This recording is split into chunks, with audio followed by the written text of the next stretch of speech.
दफा उंगली के इशारे से अबू लहब ने कहा था नबी पाक को आपका हाथ टूट जाए, अल्लाह ने फरमाया तब्बत यदा अबी लहबिन व तब, तू कहता है मेरे नबी का हाथ टूट जाए, तेरे दोनों टूट जाएंगे।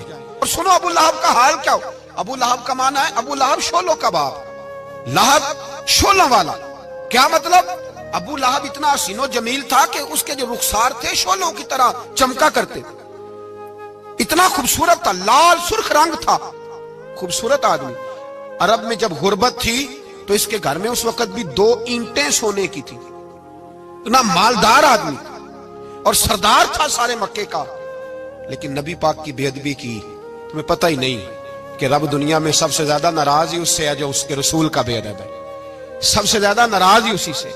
अबू लहब ना गया बदर के मौके पर, डर गया, कहने लगा मैंने नहीं जाना, मक्के में रह गया, ना गया जिहाद के लिए, मुसलमानों के खिलाफ ना निकला।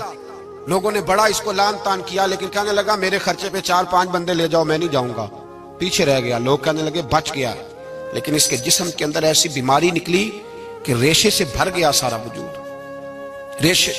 इसके बच्चों ने ले जाके अबू लहब को पीछे एक हवेली थी मक्के के बाहर, उसमें बंद कर दिया। चीखता था, चिल्लाता था, बंद कर दिया उसको ले जाके वहां पीछे। और जब उसको बंद कर दिया कमरे में तो चिल्लाता था, चीखता था, कोई मुझे बचाओ, कोई पानी पिलाओ। दरवाजा तोड़ के बाहर निकला तो चौक में मर गया अबू लहब। इतनी बदबू आती थी कि कोई करीब नहीं जाता था।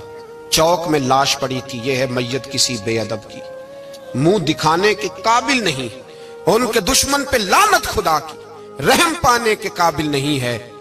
चौक में लाश पड़ी है, तब्बत यदा अबी लहबिन व तब, चौक में पड़ी हुई है, कोई करीब नहीं जाता। उसके बेटों से लोग जाके कहने लगे तुम्हारा बाप था, शर्म करो। एक मुलाजिम को पैसे दिए उसके बेटे ने, कहा गड़ा खोदो और मेरे बाप को रस्सी के साथ पकड़ के उसमें फेंक दो।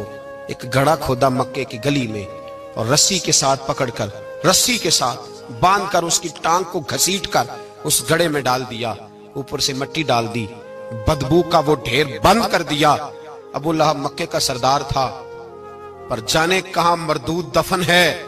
लेकिन मियानी साहब के कब्रिस्तान में जाओ, मियानी साहब के कब्रिस्तान में वो इल्मुद्दीन जिसे अपना नाम भी नहीं लिखना आता था, हजारों लोग रोजाना उसकी कब्र पे खड़े होते हैं और रसूलुल्लाह की नाते सुनाते हैं।